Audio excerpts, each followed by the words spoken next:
To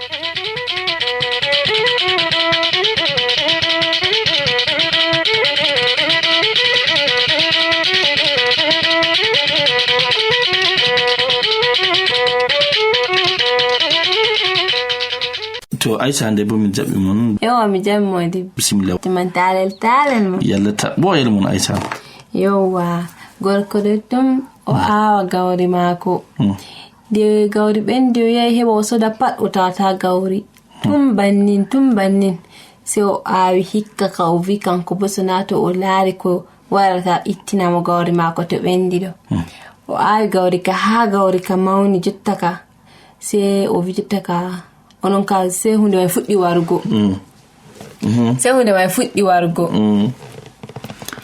O vi hande kam o rena no lara jemma wali ha saka jemma o dani hunde wari itti gawri dilli.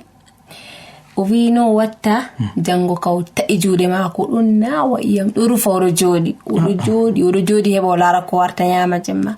o jodi saka sek jemma sendini se o lari solawa on sondu se to Allah holli mon modi bo mawnugo sondu ma pindiro wari veli on ha do mai do soppatan o vi ase anon o fiiri o nangi motan o revenu derme hokkitam fife awreyam derme gawriyam o do biya banni kata hunde kaga yofam o fiyo yofata ashe anon gujjam tummi awa hada min nyamugo awada wuro min pat himbe maida velo ashe anon hikka kasinato a hokkitiyam ko awuddiyam ciak o do nangi dum do fira dum tay salor dum firugo buri dum teddugo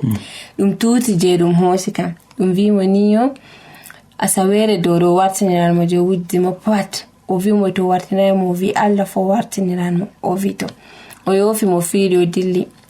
asawere yalti onon kanoinde solaka fuddi warturgo gawri do ya fiira do wadda wara wayla do ya fiira do wadda wara wayla ha wadi bana hosere mi timon onon kase o vi jotta kam non o wattani heba sondurota accam waddongo gawri do heba o accare mo kanko bo o yahi o hosi gertogal mako o mukkindum diamant wari be do jodi be sondu tappi haba o gertogal tuti diamant sondu vi min ka gertogal lo kam yidi ngol gertogal je be diamant kam min kam yidi dum o vi moto to ayidi mi hokke gertogalam do to aynen tam gertogalam ta gertogalam acca tutugo diamant o vi mo o aynan o vi mo min bo mi di nyondi asawere wadi pat a waddinam gawri ko yottay banni fa waddinam sedda min bo mi dinga sippukom accare muko o vito o hosi diamant reje tuti no go lorna der honduko sondu yi ay sondu kasawti hosi hoti e tappi wadi balle tati tappi diamant je mukkino go tuti kayum kado sey non vi jotta ka tuti gotel wari yeccimo ndi asawere wadi bo pat do waddinamo gawri ka bana be vidi se gertogal katti tutugo diamango o doggi sondu doggi wari yecci mo vi atti tutugo vi anon aynata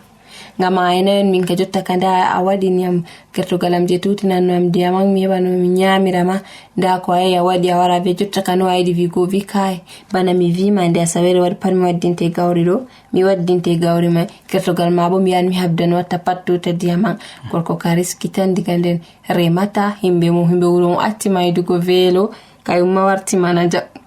ta alora mulamma mi juuta to Aisha mi yettima yawa mi yettima modi Allah hawlin jam